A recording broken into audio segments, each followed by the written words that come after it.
the Buddhists to, how do you call that, etiquette, I don't know, label for their lie, to give credit when they accuse us of being unpopular dictators. But it was enough for us to arrest a few agitators and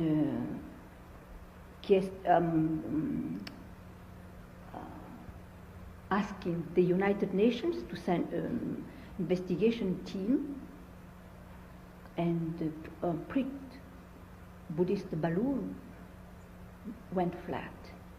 Because of that, the US government considered that it has lost the faith and decided to finish with the legitimate power, Vietnam, with a so-called putsch, in which President Ngo Dinh Diem and my husband were assassinated. Now I go to the second treason. The second treason came with on January 27, 1973, in Paris, 12 nations, among them the highest, the greatest powers of the world, Soviet, China, of course the US first, Soviets, China, France, England, and so on. 12 gathered very solemnly in Paris to sign to guarantee the right of the Vietnamese people to choose their legitimate power under international control. In spite of that, that treaty, international treaty, has never been respected. Why? All those who have signed it behave as if General Dieu Van Minh, who surrendered in 1975 to the communists, represent Vietnam. Since he represents Vietnam, he has surrendered, the affair is closed. But it is absolutely hypocritical, because General Minh represents only himself and those who have been accomplices with the US in the beheading of Vietnam.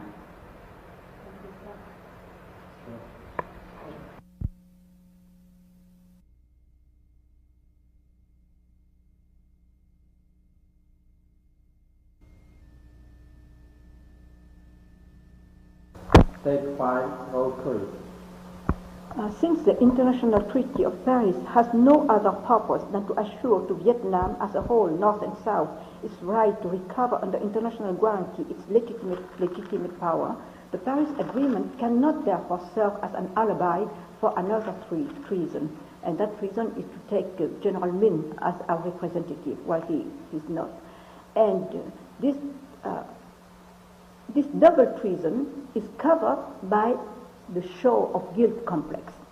That guilt complex allows the US not to be questioned and also permits the communists not to be questioned. But in fact, by making a show of that guilt complex, the US pretends to be wholly in front of those who do not know the truth, while in fact its so-called guilt complex, well publicized but not at all elucidated, only helps to cover up until now its double crime, all against Vietnam as a nation. The consequences are the religious fanaticism.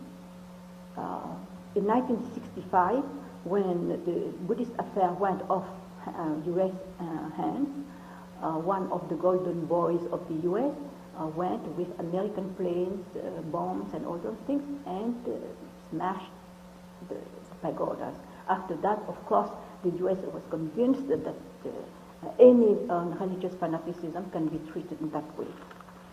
The second consequences, it is that the US embassy in Saigon has been used as a center for subversive war, undeclared subversive war against Vietnam, destabilize the country, and including the murder of the legitimate chief. I don't know what was done in Iran, but I consider that the role of the diplomats are not to cover an undeclared subversive war, because it would be too unjust for them to have their life endangered because of that. That's why I think that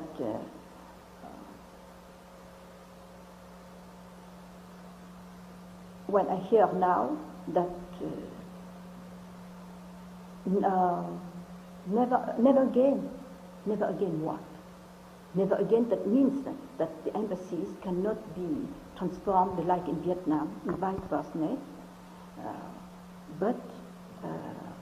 and not to think that they can change with retaliations, swift and thorough, because in that case we can brace ourselves for a real global war, because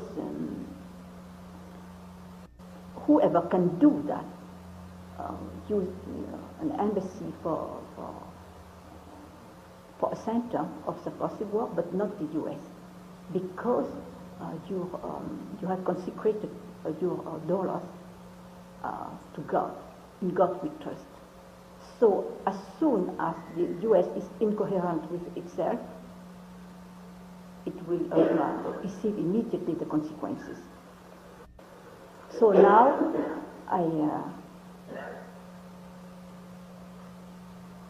you can put up your questions.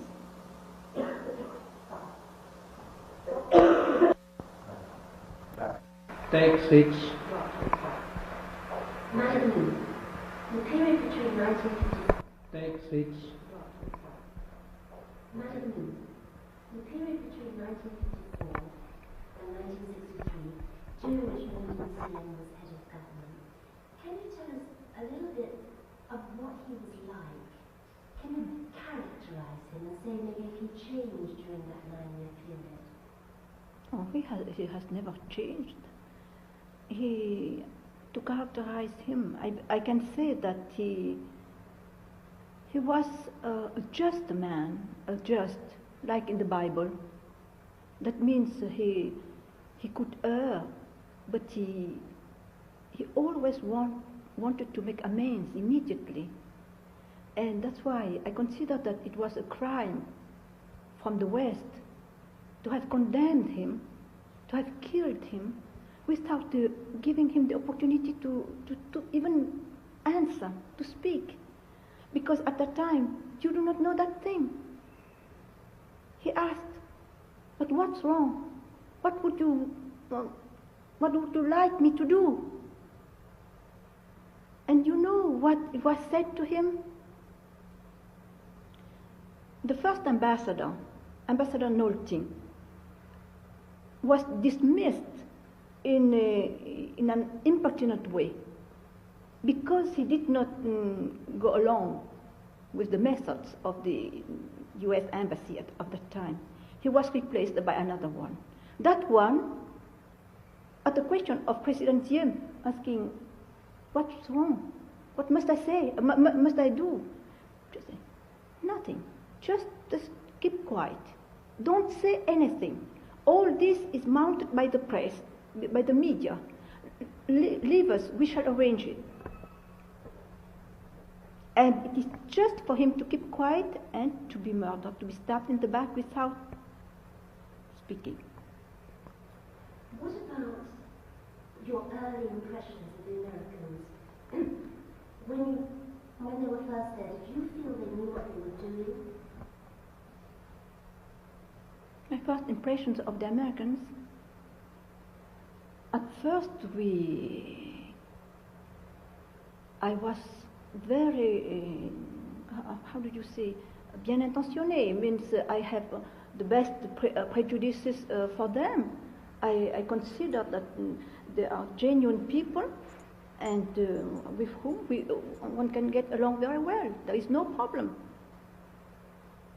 But people like Colonel Lansdale, who was giving CM advice at the time, for instance.